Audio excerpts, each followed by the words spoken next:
म्हणजे मला एक केस इतकी छान माहीत आहे की एक चौथी मधल्या मुलीला तिचा बाप म्हणतो, त्या पोराशी तू का बोललीस म्हणून दाटत होता. तोच बाप मॅट्रिकच्या नंतर पुण्याला शिकवायला नेण्यासाठी त्याच बापाने त्या मुलीला तिथे नेऊन सोडलं. हा काळ आहे.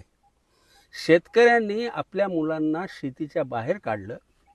आज अशी अवस्था आहे बरं का.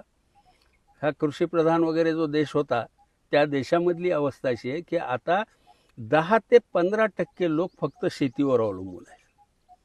बाकीच्यांच्या प्रत्येकाच्या घरामध्ये शेतीच्या बाहेरचं उत्पन्न यायला लागलेलं आहे.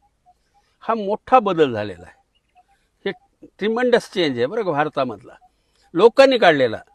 या शेतकऱ्यांना कोणी आंबेडकर मिळाला नाही की जो सांगेल शहराकडे चला. तो आंबेडकर मिळाला नाही. यांना कोण्याही नेत्यानं सांगितलं नाही की तुम्ही शेती सोडा आणि बाहेर पडा.